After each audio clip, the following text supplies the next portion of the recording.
Homo Micro, l'émission qui se prend au mot.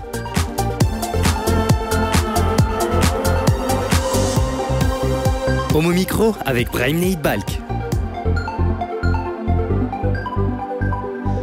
En partenariat avec Garçon Magazine et Pink TV, l'équipe de Homo Micro est ravie de vous savoir à l'écoute. Alors ce soir, une bonne partie de l'émission est consacrée au livre avec Yvan Quintin, qui nous fait le plaisir d'être avec nous et qui va nous faire découvrir une biographie. Yvan, bonsoir, comment ça va? Alors la biographie. La biographie, eh bien ça va, merci Brahim. Ouais. Oui, une biographie, la biographie d'un grand poète, d'un poète russe méconnu, Oui. tout à fait méconnu, écarté parce qu'il était gay, qui n'a pas eu, si j'ose dire, l'avantage d'être déporté au goulag, qui n'a pas été exécuté, évidemment. Il est mort à l'hôpital de la grippe, suivi d'une pneumonie dans un couloir parce qu'il faisait très froid à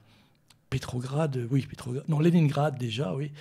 Et puis, évidemment, parce qu'il était gay, il a été mis vraiment à l'index par les partis communistes. Tu as donc traduit cette...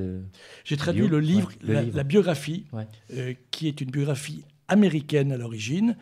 Et avant la biographie américaine, puisque l'un des auteurs est russe, de Moscou, qui a été édité en Russie. On en parlera donc tout à l'heure. Rappelle-nous ta maison d'édition, c'est Erosonix Édition, une petite maison cantalienne qui a 46 titres déjà à son catalogue depuis 10 ans. On te retrouve tout de suite. Retrouver Gabriel, c'est le titre d'un roman paru chez Fayard. L'auteur de cet ouvrage sera avec nous dans quelques instants. Il s'agit de Jean-Benoît Dumontex. Bonsoir aussi à notre ami Gwenaël pour l'Empire du Mal qui va encore nous surprendre ce soir. Comment ça va, Gwenaël? Bonsoir Brahim, bonsoir à toutes, bonsoir à tous. Ce soir, on va parler des puppies. Des puppies? Des puppies, oui. Ah là là. Petite surprise, effectivement. Le nom paraît très sympathique. Vous verrez que c'est vraiment très sympathique. Ouais. C'est notre puppies à nous qui veille sur notre santé. Thomas, bonsoir pour un mal pour un bien. Bonsoir Brahim, bonsoir à tous. Alors tout prochainement, on entrera dans l'ère du SIDA-Action avec les messages de prévention divers et variés. Et à cette occasion, la ville de Paris a lancé un slogan « Faisons de Paris la ville de l'amour sans sida ». Ce soir, à Homo Micro, si tu veux bien, Brahim, je vais aller plus loin et plus profond pour faire de Paris la ville de l'amour sans IST. Vous dites médiantre, comment Thomas peut-il faire cela? Eh bien, on fera cela ensemble avec un focus HIV et IST avec tact et beaucoup de douceur, car c'est tellement meilleur. Souriez, vous êtes filmé pour notre chaîne YouTube grâce à notre réalisateur qui nous filme, Daniel. Un petit coucou, on l'embrasse et on le salue. Pour la partie son et radio, aux manettes pour le direct de ce soir sur Fréquence Paris Pluriel 106.3, mais aussi notre podcast très prochainement.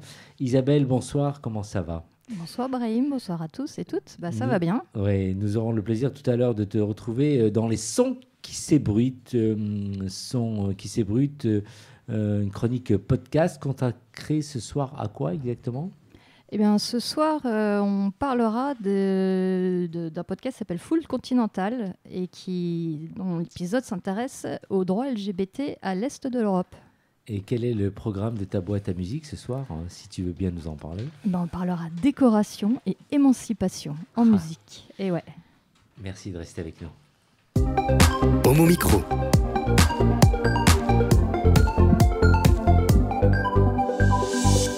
Yvan Quintin, alors cette biographie semble représenter pour vous quelque chose d'important. Pourquoi l'avoir retenue pour une publication? Parce qu'il y a quelques années, on avait publié un recueil de poèmes gays dans toutes les langues, ou pratiquement toutes les langues européennes, et avec leur traduction, bien sûr. Et c'est là qu'on a découvert Kouzmine. Un très joli poème qui peut s'appeler ou bien 9 grains de beauté, ou bien j'énumère de mes baisers les grains de beauté.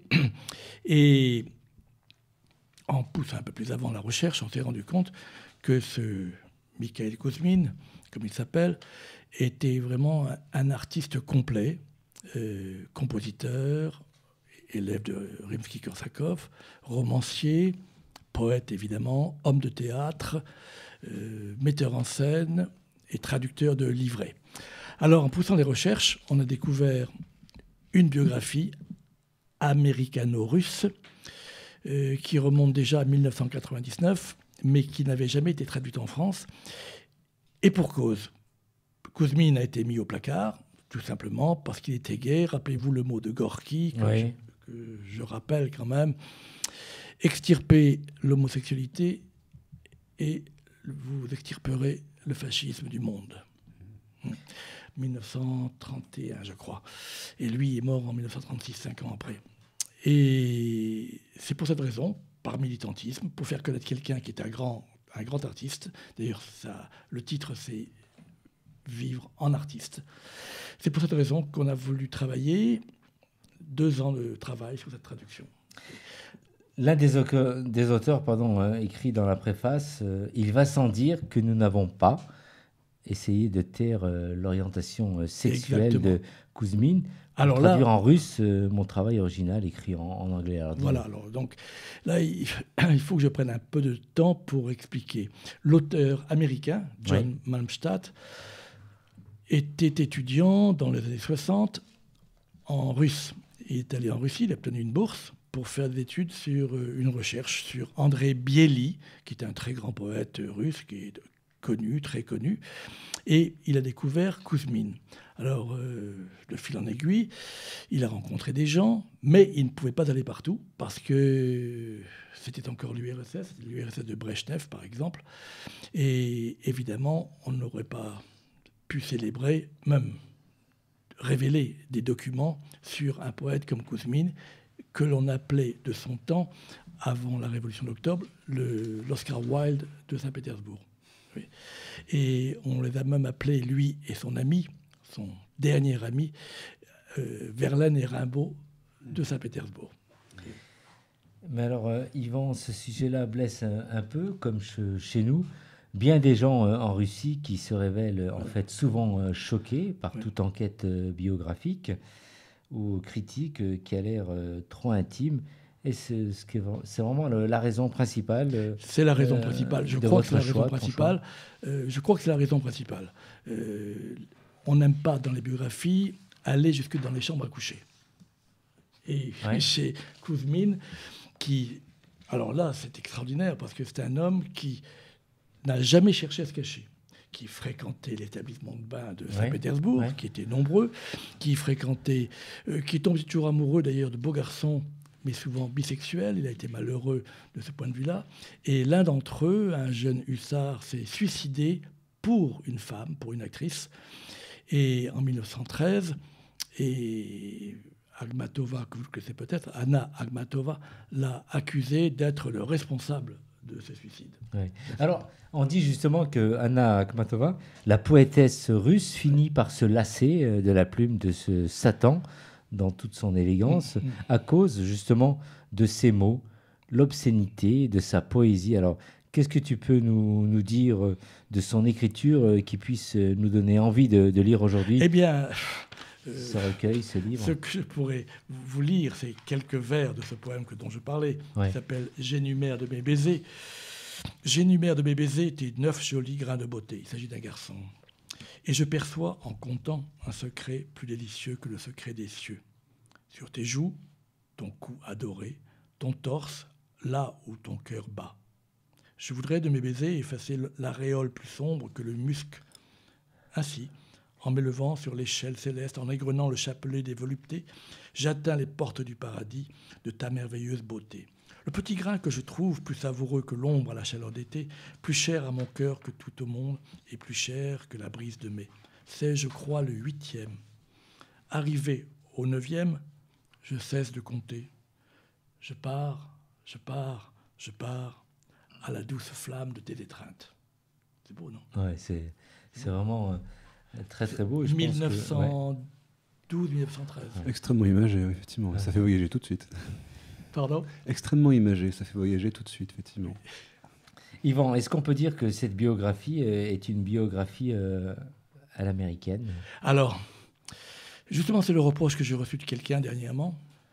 Et on reproche à la biographie dite à l'américaine ou américaine d'aller trop dans les détails, de donner trop de détails sur la vie matérielle, par exemple, d'un auteur. Mais pour connaître un auteur, il faut tout connaître de sa vie, et pas seulement ce qui l'a conduit à créer une œuvre. Oui. Alors, pour moi, il n'y a pas de différence. La biographie américaine, il y en a de très grandes. Il y a celle de Camus, évidemment. Il y a celle de Genet, par Edmund White. Mais on a besoin de ces détails pour mieux connaître un auteur si on s'attache à ce qu'il a fait. Combien de temps il t'a fallu pour mener à bien cette traduction? 2 ans exactement. 2 ans. Juillet 2016, interruption parce qu'on avait autre chose en train. Et pour finir, en juillet 2018, le temps de la fabrication, de lecture des épreuves, etc. Et le livre vient de sortir là, à la mi-octobre. À la mi-octobre. Auteur de théâtre, romancier, compositeur aussi, Kouzmine a surtout été poète. Alors pourquoi a-t-il été si méconnu et ignoré, si je puis dire? La raison que j'attribue, à laquelle j'attribue cette mise à l'écart, c'est tout simplement sa gaïtude. Parce que je ne vois pas le Parti communiste français. Pensons à Aragon. Aragon a été le grand poète du Parti communiste du temps de Georges Marchais, par exemple, qui s'est libéré comme gay quand le Parti communiste a commencé à décliner. Et quand Elsa Triolet, sa femme, est morte. Donc, toucher à la pureté russe, c'est en quelque sorte toucher à la propreté idéologique. Est-ce que tu projettes de publier d'autres œuvres en traduction, Tout à fait. naturellement, de Kouzmine? Au mois de mars ou avril sortira son premier recueil poétique, Chansons d'Alexandrie. Il a fait un voyage quand il était jeune en Orient, enfin en Égypte, avec son amant de l'époque sur lequel on a très peu de renseignements, qu'il appelle Prince Georges. Et il est allé en Égypte, à Alexandrie, et il a écrit un recueil plus tard, en rentrant, qui s'appelle Chansons d'Alexandrie, pour lequel il a composé une musique, piano et chant, et il se trouve que nous publions et le recueil et la partition musicale, les deux à la fois. Oui. Donc il était également et poète et musicien aussi. Oui, et musicien, oui. Il était compositeur. Waouh, Et d'accord. il y a 2 CD de lui qu'on a fini par trouver. Qu'on a fini par trouver. Ah oui, américain. Et comment on peut se les procurer? Apparemment, En France, Gwenel est intéressé. on donnera dans la bibliographie les indications, mais en France, je crois qu'il faut se le procurer par Amazon en ligne. Par Internet, une fois de plus. Amazon.com. Ouais. Alors, cette biographie est sortie il y a donc quelques mois. Est-ce que tu as... 2 semaines, quelques semaines, pardon. Donc, 15 octobre. Justement 15 jours. Alors, est-ce que tu as des échos de cette réception de cette On biographie? a eu un très bel article dans les Lettres françaises, qui est le supplément, c'est paradoxal, le supplément littéraire de l'Humanité, qui reparaît en papier, qui est un excellent magazine littéraire, alors qu'il en existe peu aujourd'hui. Un très bel article de René Tsekati. Et on a eu également, des professeurs s'y intéressent, puisqu'on a eu un très bel article sur Kouzmine déjà dans une revue professionnelle. Et on aura une très belle recension dans Inverse, la revue annuelle de littérature et d'art gay. Pour finir, rappelle-nous le titre de cette biographie, Michael Kouzmine. Vivre en artiste, 1872-1936. 1936. Et en ce qui concerne maintenant ta maison d'édition, le nom de cette maison, c'est Aerosonics Édition, qui est située dans le sud du Cantal, c'est-à-dire dans le sud de l'Auvergne. Ne ris pas, Brahim. Non, mais... Nous sommes très sérieux. Et comment? À la limite de l'Aveyron et du Lot.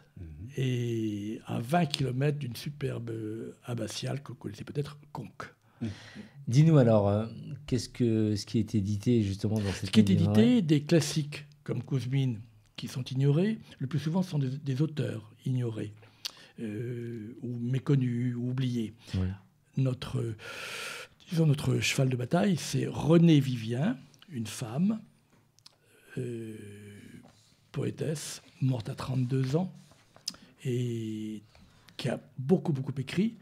Elle porte un nom français de plume, mais c'est une Anglaise de naissance. Oui. Elle est née en Angleterre et elle a vécu en France. Elle a connu Colette, elle a connu toute la belle époque. Tu vas rester avec nous pour la suite de l'émission parce que nous restons ensemble pendant encore 3 quarts d'heure. Nous allons recevoir dans quelques minutes un auteur qui vient de faire paraître un roman qui va nous faire découvrir. Merci en tout cas d'avoir répondu à cette invitation. On reviendra vers toi en fin d'émission. Michael Kouzmine, Vivre en artiste, 1872-1936, à lire absolument. 478 pages. Ah là là, c'est long. Il n'y a que Éric Garnier qui peut lire ce type d'ouvrage. Et comme nous. Même Thomas, non? Thomas, sur la plage en vacances. Absolument pas, non, je me noie dedans. Il n'y a que Éric Garnier, je confirme. Ah oui, Absolument. Oui. Non, quand tu je plaisante, ouais. bien sûr. Merci, Yvan. Homo Micro.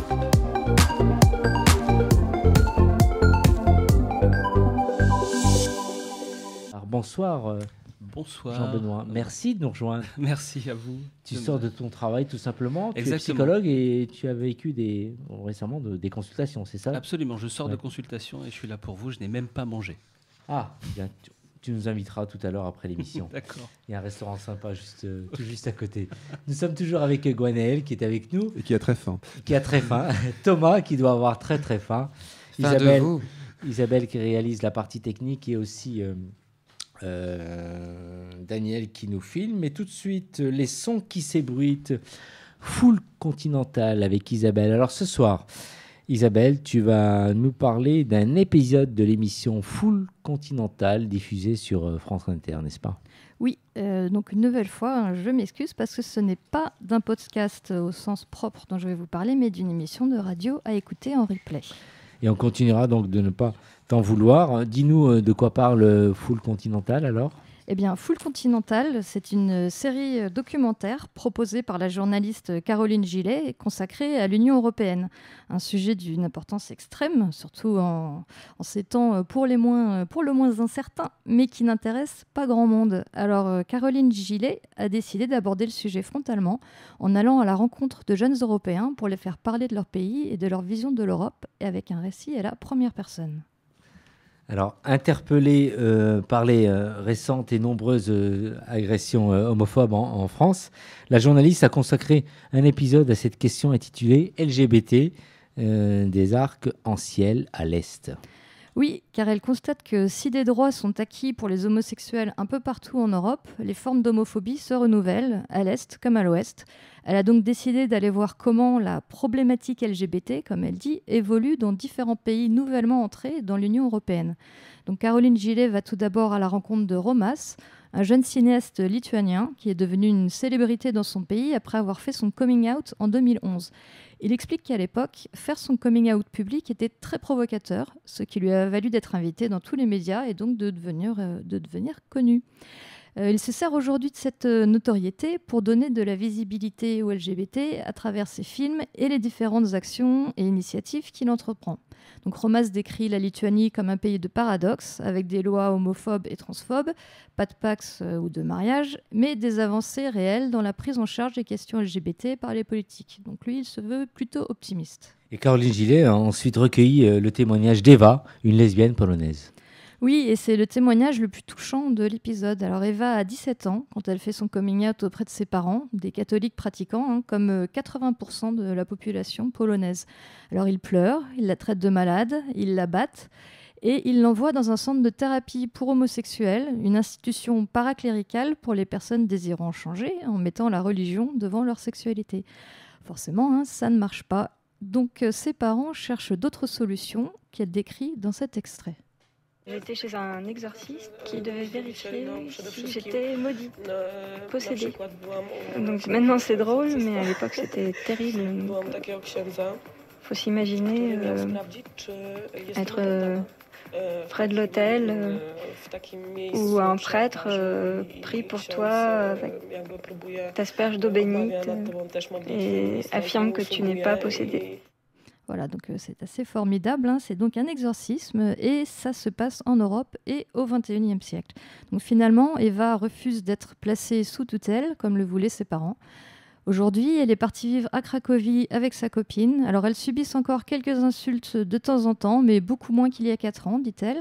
Et c'est la seule petite lueur d'espoir que donne son témoignage. Alors, en fait, en Pologne, on peut être homosexuel à partir du moment où ça ne se voit pas.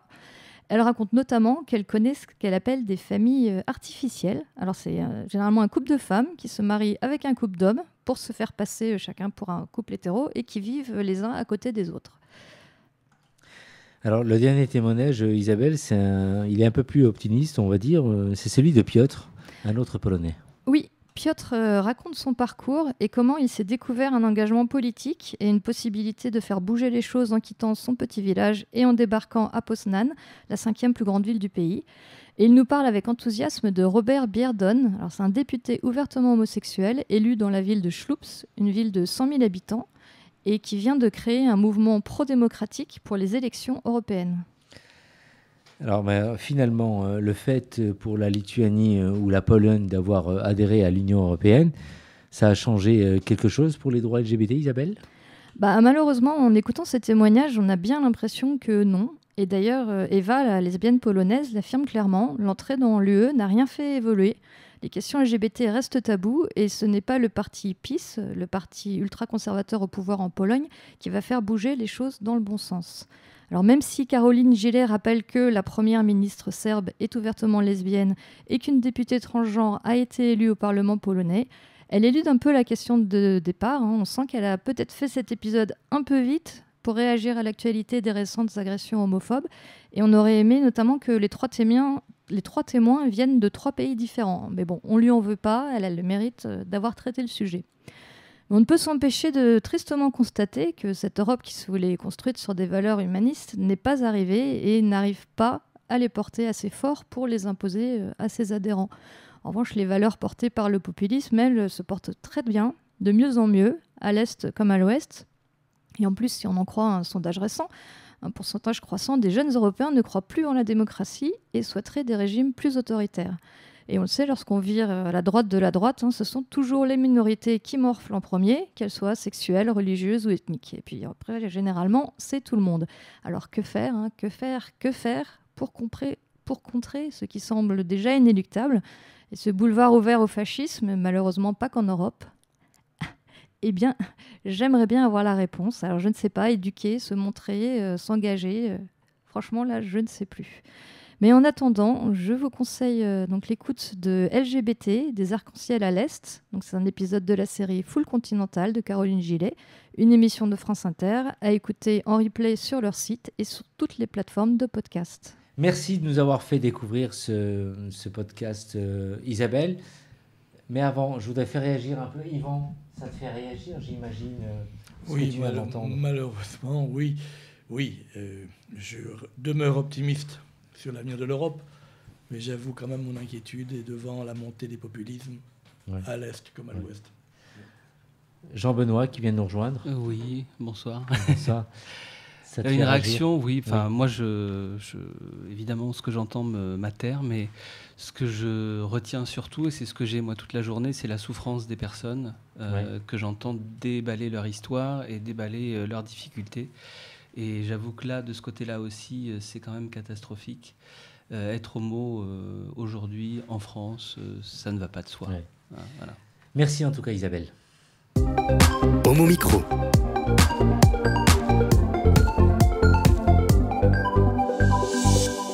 Et nous allons poursuivre avec Jean-Benoît Dumontex pour son roman Retrouver Gabriel chez Fayard.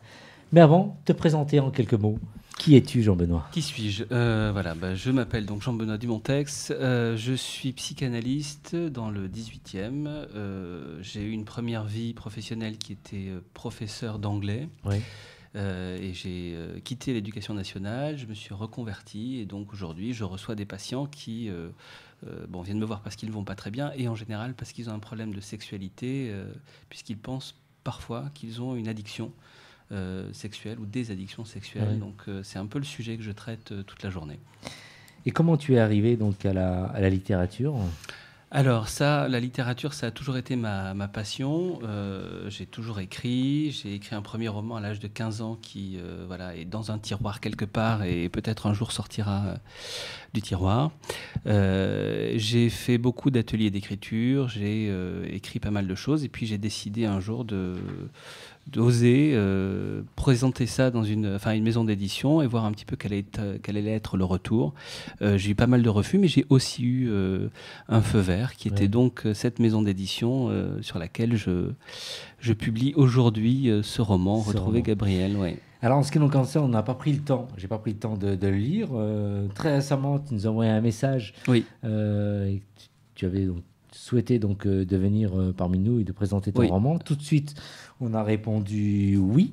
Alors tu vas nous présenter ce roman, nous donner envie de nous le procurer et de le lire à tous ces auditrices et ces auditeurs qui nous écoutent. Qu'est-ce que tu peux nous dire? Qu'est-ce que je peux dire? Un exercice pas facile de la part d'un Non, auteur. c'est pas facile parce que ça demande de résumer un peu la chose. Je dirais quoi? Je dirais que ce roman qui s'appelle Retrouver Gabriel, c'est l'histoire de Marcus, qui est psy lui aussi, qui est gay et qui est très mal, qui va vraiment mal parce que sa mère a disparu, mais physiquement, c'est-à-dire qu'elle n'est pas morte a priori, elle a disparu une nuit et il ne sait pas où elle est. Il a demandé aux gendarmes, il a demandé à plein de gens de l'essayer de la retrouver, ils n'ont jamais pu la retrouver. Il laisse tomber et un jour, il reçoit par le courrier une dizaine de photos dans un pli. Ce sont des photos anonymes. Il reconnaît sur ces photos sa mère, mais sa mère lorsqu'elle avait 20 ans.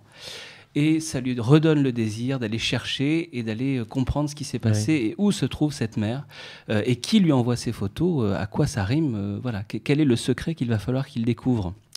À la lecture du 4e de couverture uniquement, on voit transparaître bien sûr l'intrigue, l'histoire de la mère du protagoniste qui, avec des liens familiaux, le deuil, mais pourtant ce livre, c'est bien plus que ça, tu nous diras.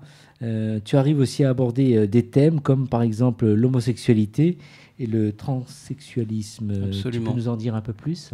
Alors bon, l'homosexualité, c'est parce que Marcus, lui, aime les garçons. C'est dit sur la 4e de couve, c'était important pour moi.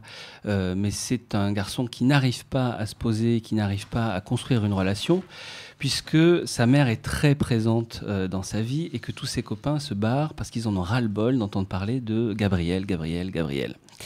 Donc ça, c'est un premier point. Je ne dis pas, mais à la fin, il y a quand même un espoir pour Marcus qui rencontre un certain Arnaud. Quant au transsexualisme, sans vouloir trop livrer une des clés du roman, il se trouve qu'il y a un personnage qu'on va découvrir être trans, qui a gardé ça depuis 30 ans, qui s'est fait opérer aux États-Unis et qui va avoir l'obligation à un moment donné de le dire. Donc il va être outé par l'histoire.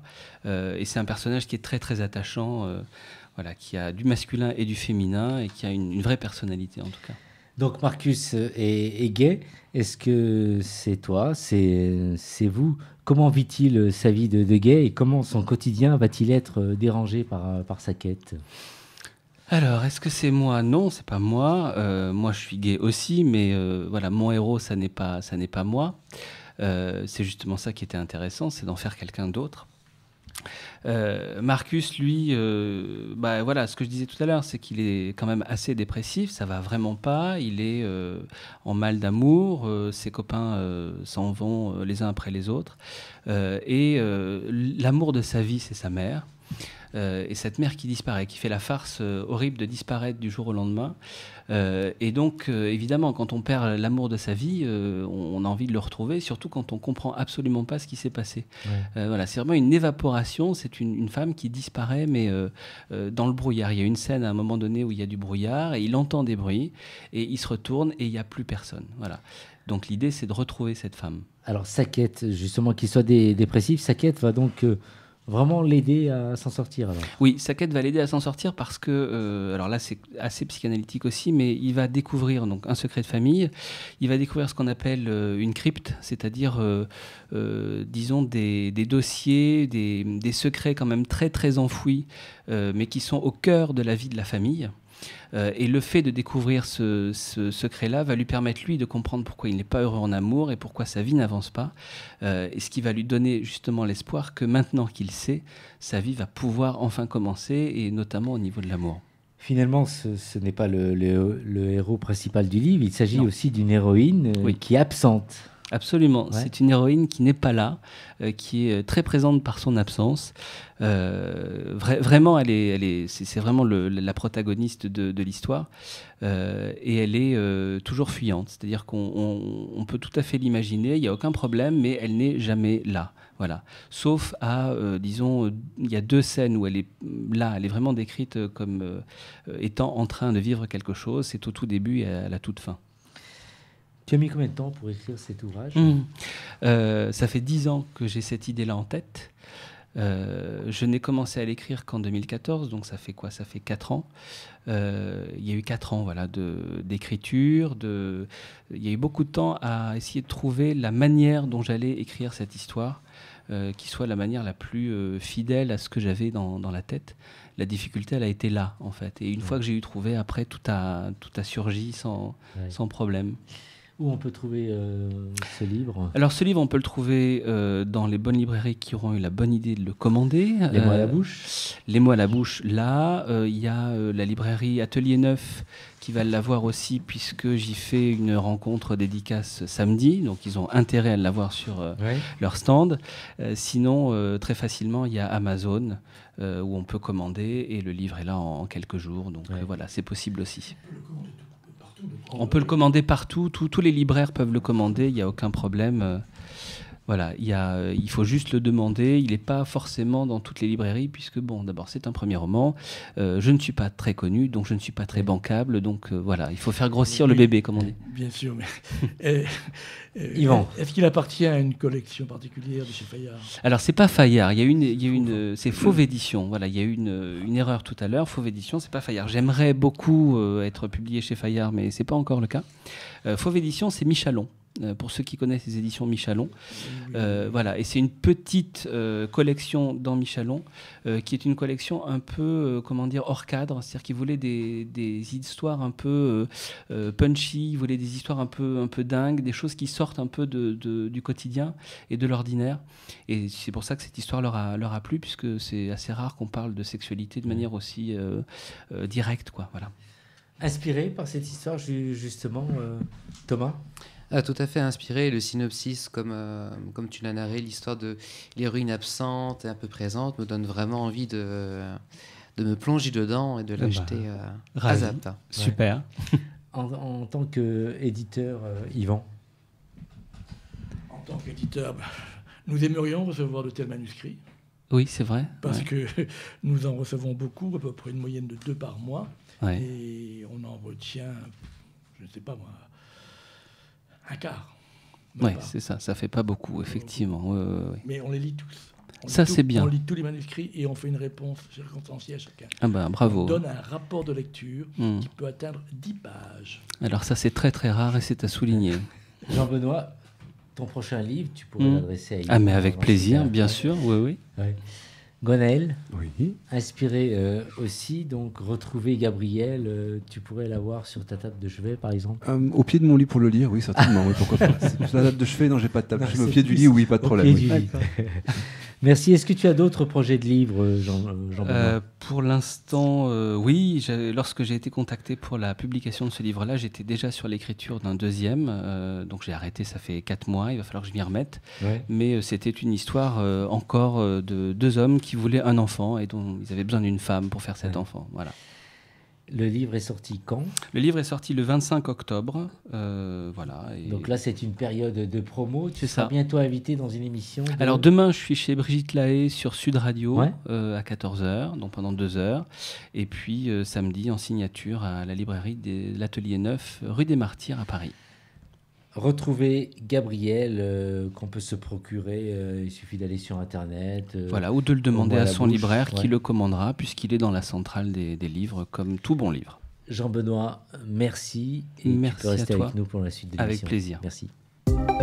Homo Micro.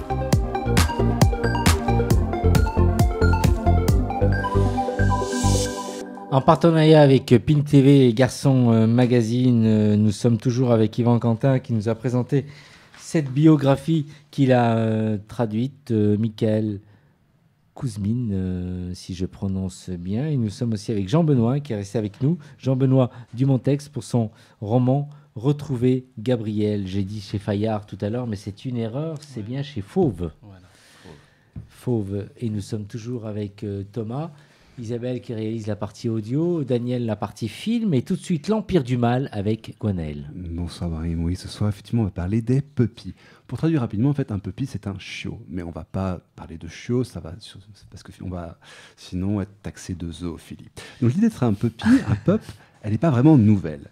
Parce que les êtres humains aiment se déguiser et incarner d'autres personnages ou animaux. Ça commence généralement à la petite enfance, puis ça devient interdit en grandissant, et ce n'est toléré que lors des événements festifs, où il est socialement correct de se lâcher de faire la fête. Carnaval, Nouvel An, les soirées à thème, costumés, Oui. etc., etc.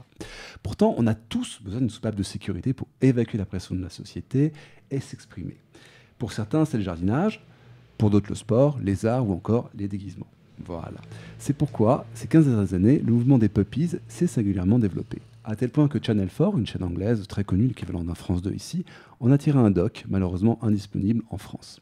Des hommes, des femmes, qui portent des tenues de chiens, se font caresser, gratter le ventre, les oreilles, ramènent la babale, aboient, et se comportent comme des pups. Souvent, cela reste du domaine privé. Mais de plus en plus de puppies osent sortir de chez eux habillés en chien. Souvent promenés par leur propriétaire, on appelle ça un handler.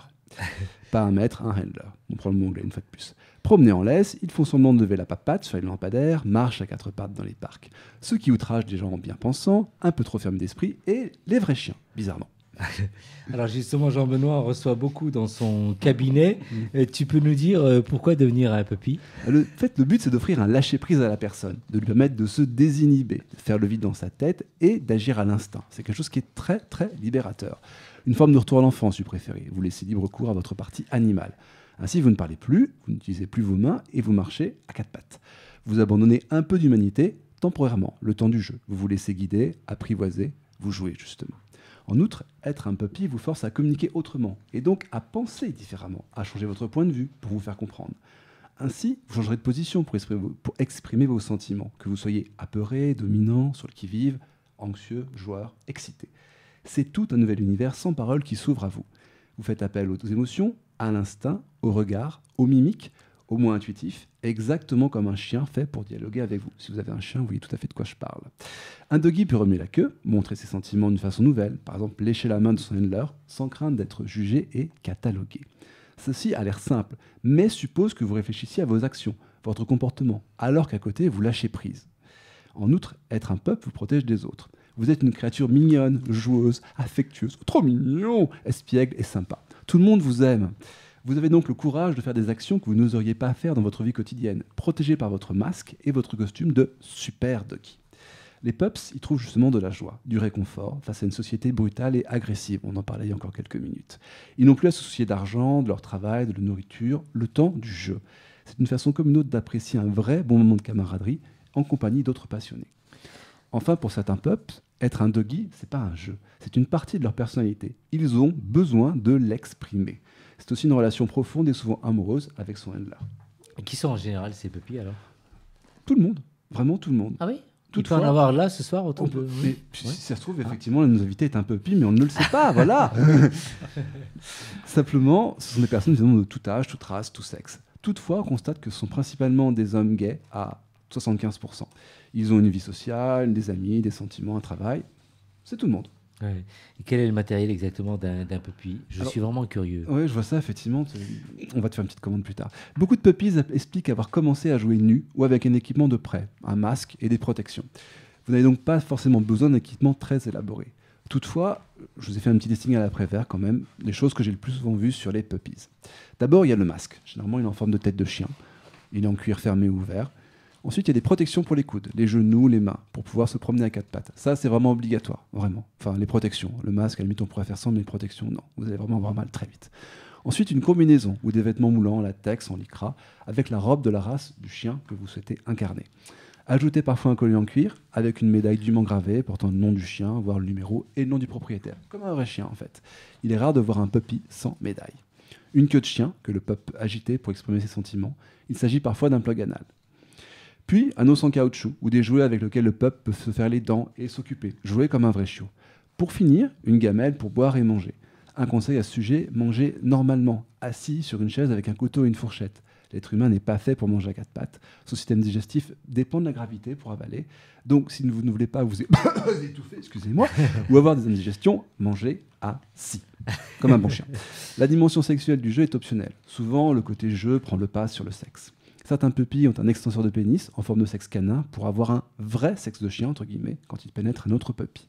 Une fois de plus, ça fait partie de la dimension du jeu, de l'identification du fait d'être et de vivre comme un chiot. Enfin, pour empêcher les puppies de se caresser, certains vont porter une cage de chasteté en silicone ou une demi-cage ouverte en silicone de chez Oxball. Une fois de plus, c'est un accessoire, c'est pas obligatoire. Il est nullement imposé sur le long terme et c'est le fruit d'une discussion entre le dresseur et son pup, ou d'un fantasme aussi. Cet équipement, c'est un peu comme la plume de Dumbo. Il vous aide et vous permet de devenir un puppy, mais vous n'en aurez pas forcément besoin pour laisser sortir le doggy qui est en vous.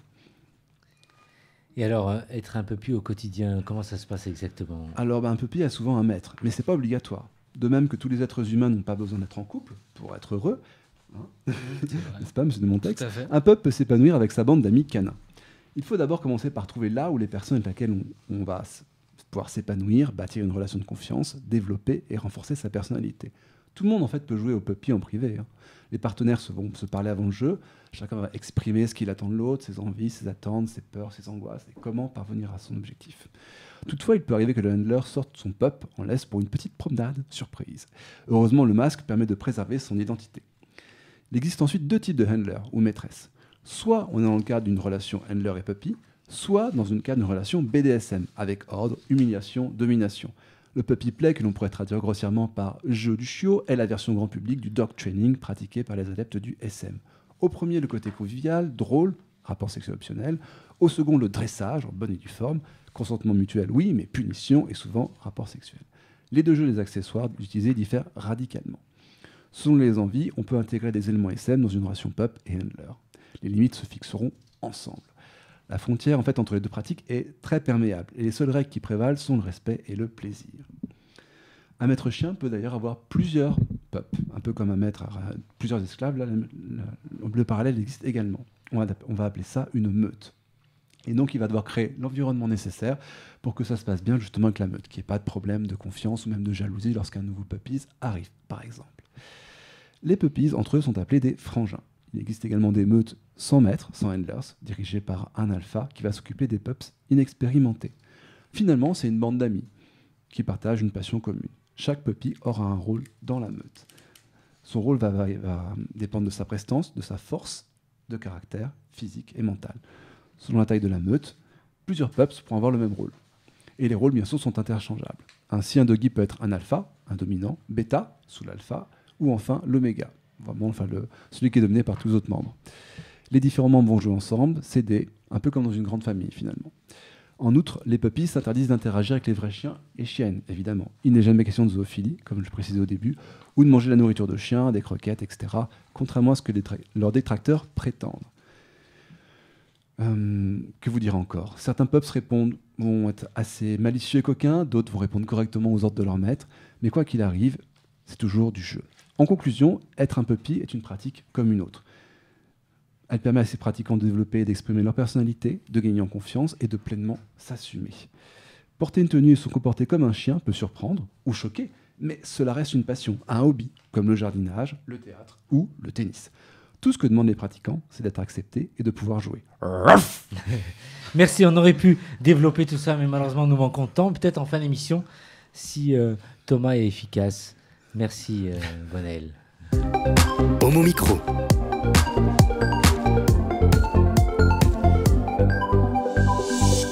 Thomas en puppy pour l'Empire du Mal. Non, un bien pour un mal pour un bien, pardon. Alors, Paris sans sida, l'objectif 90, 90, 90, c'est quoi exactement? Alors, ce ne sont pas les mensurations d'Éric Garnier. Plus Pourquoi sérieusement, ça s'appelle le raisonnement 90, 90, 90, Brahim. D'abord, il faut bien garder en mémoire qu'une personne sérovo qui prend son traitement antirétroviral ne transmet pas le VIH. Les antirétroviraux sont aujourd'hui si efficaces qu'ils rendent le virus indétectable dans le sang et aussi dans tout type de liquide sexuel comme ceux qu'affectionne particulièrement notre caméraman ici présent. Daniel. Ah oui, j'oubliais CBK ça important, il faut arrêter avec la question « t'es clean ». Ça ne veut rien dire, et ce n'est pas les séropodes qui vont me dire le contraire. Clean, ça veut dire propre en anglais, et les séropos se lavent, hein, je vous rassure. Hein, ils sont très propres. En tout cas, moi, je n'en connais pas un seul de sale. Lorsqu'on est indétectable, le virus est intransmissible. Donc, pour rappel, intransmissible égale indétectable. Ainsi, dans un monde hypothétique, si toutes les personnes séropos étaient diagnostiquées et sous traitement, le HIV se transmettrait de moins en moins jusqu'à atteindre un pourcentage faible, un peu comme celui de la masse graisseuse. D'où l'objectif de la campagne menée par Paris « Faites-vous dépister ». Allez, petit tour de table. À quand remonte votre dernier dépistage, vraiment ? Écoute, moi, pour être vraiment franc, et je pensais d'ailleurs encore ce matin en me levant, il y a bien 4 ans, mais je songe et je compte y aller. Et à votre avis, aujourd'hui, on découvre une séropositivité combien de temps après une contamination ? 3 mois. 3 mois, on dit, oui. 3 ans. 3 ans environ, et c'est tout ce noyau dur, si je puis dire, qui est facteur de transmission. Ouais. Toutes ces personnes séropos qui s'ignorent, car plus on est diagnostiqué tôt, et mieux c'est, à la fois pour soi et pour ses partenaires. Alors, quelle est la bonne fréquence, justement, de dépistage ? Eh bien, ça dépend, Brahim. 1 fois par an, ou tous les 3 mois, voire même plus souvent, et surtout après chaque situation à risque. Les recommandations pour faire un test de dépistage varient selon les sexualités, le nombre de partenaires, que l'on soit PrEPeur ou non, et l'assiduité au préservatif. Car, rappelons-le, la PrEP ne protège que du VIH, mais aucunement de toutes les autres IST, et il y en a des casses. Ouais.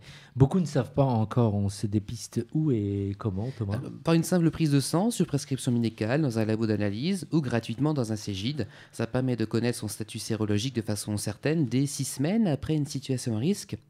En fait, ce n'est plus 3 mois, hein. Les tests ont évolué maintenant et sont plus précoces désormais. Mais on peut aussi faire un TROD, ça prend que 30 minutes seulement, ça peut se faire dans une asso, comme pour n'en citer qu'une, aide par exemple. Enfin, il y a les autotests. C'est un test qu'on peut acheter en pharmacie, c'est rapide à réaliser, on peut faire ça chez soi. Évidemment, on peut également se faire épauler par son pharmacien. Moi, personnellement, régulièrement, je propose d'accompagner mon patient durant son test et de le faire ensemble à la pharmacie. Donc, ok, certes, on l'achète, mais on n'est pas seul au monde, ce n'est pas un test anodin et votre pharmacien peut être présent avec vous. Ouais. Et alors, se dépister, c'est bien, mais tout en continuant, bien sûr, à se protéger régulièrement et toujours. Et ce n'est pas mon ami Hervé qui va me contredire. Certes, il est important de se faire dépister, jamais je ne dirais le contraire, mais ce qui est tout aussi important, c'est continuer à se protéger. Et malheureusement, aujourd'hui, on observe une relâche du safe sex au profit du bareback. Or, le préservatif reste le meilleur moyen de se protéger du VIH et de toutes les autres IST. J'entends souvent dire « Ah, moi, la capote, ça me fait débander, j'en ai une grosse, la capote est trop petite. » Bon, allez savoir si c'est des vantards ou pas, mais vraiment, j'insiste, il existe presque autant de préservatifs que de pratiques sexuelles, en différentes matières, tailles, goûts, épaisseur, texture. Sans compter qu'on en trouve gratuitement auprès de nombreux assos, bars ou boîtes de nuit. Alors avec tout ça, vous trouverez forcément chaussures à votre pied, si je puis dire. Donc ok, la PrEP, c'est un outil génial, mais ça ne remplace pas le préservatif. Si je peux me permettre une comparaison qui n'engage que moi, la PrEP, c'est un peu comme un airbag dans une voiture. Ouais. C'est une sécurité supplémentaire vraiment géniale, mais ça ne remplace pas du tout la ceinture. C'est bien trouvé et c'est bien dit en tout cas, Thomas. Un mot pour conclure ? Oui, Brahim, allons plus loin que l'objectif de Paris sans sida. Osons aller jusqu'à Paris sans IST, en se faisant dépister tout en continuant à se protéger.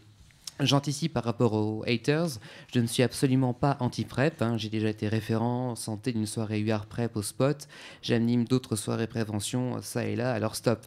La PrEP est et reste un outil merveilleux, indispensable. D'ailleurs, Alexis Patry de Tétu nous rappelait récemment encore que la PrEP a fait chuter radicalement le nombre de transmissions du VIH en Australie, donc ces preuves ne sont plus à démontrer. Seulement, et c'est ma conclusion, que cela ne nous empêche pas de continuer à la fois de nous faire dépister et surtout à nous protéger. Dépistons-nous, protégeons-nous, mais surtout aimons-nous. Merci, aimons-nous et dépistons-nous et surtout protégeons-nous. Merci vraiment Thomas pour cette chronique. Tu pourrais un jour servir tes clients en pharmacie en papy ? Et pourquoi pas, ça pourrait être excitant, ça me changerait de ma traditionnelle blouse blanche. Mais qui te dit que je ne porte pas quelque chose en dessous déjà ? Ça peut être... le thème d'une prochaine chronique justement. Que porte Thomas dans sa pharmacie quand il accueille ses clients ? Et écoute, je propose un sondage et puis après je vous dévoilerai chaque semaine un petit pixel en moins pour essayer de deviner ce que je porte. Merci Thomas. Merci Thomas. Alors Yvan, rappelle-nous le titre de ton ouvrage que tu as traduit. de John Malmstadt et Nicolas Bogomolov, Mikhail Kuzmin, Vivre en artiste. Merci et tu reviendras parmi nous, j'espère, très rapidement par l'intermédiaire de notre ami Éric Garnier qui nous écoute depuis là-bas. Il est où, Éric, d'ailleurs ? Il est à Mayotte. Il est à Mayotte. Il est à Mayotte. Ouais. Retrouvez Gabriel, Oui. Jean-Benoît. Oui, tout à fait. Retrouver Gabrielle. J'espère que beaucoup de gens vont essayer de la retrouver, justement, avec le héros. Ouais. Merci en tout cas pour ce roman. Donc on merci. se le procurera, on le lira. Et quelque chose me dit que tu reviendras Oui. à Homo Micro pour une chronique. Avec psycho, plaisir. hein, Avec certainement. grand Ouais. plaisir. On va en reparler très prochainement. Merci Gwenaël d'avoir répondu à Merci Brahim. l'invitation. Tu es tout invité quand tu es C'est libre, un bien plaisir sûr. comme d'habitude. vraiment. Rappelle-nous le nom de ton site où on peut acheter plein de trucs sympas. www.sexshopgay.com. Brahim. Pour acheter tous vos sextoys, gel, capotes, poppers, vous protéger justement. Merci Et des d'avoir capotes été, de toutes les tailles. merci d'avoir été à l'écoute très vite sur YouTube, mais aussi en podcast. Homo Micro continue et vivre. Merci d'avoir filmé l'émission. Merci d'avoir assuré le son et la réalisation pour la partie radio. Isabelle, à très vite. On vous embrasse. À bientôt.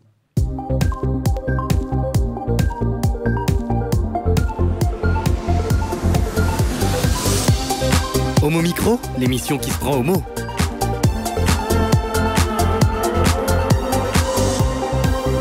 Homo Micro avec Brahim Neidbalk.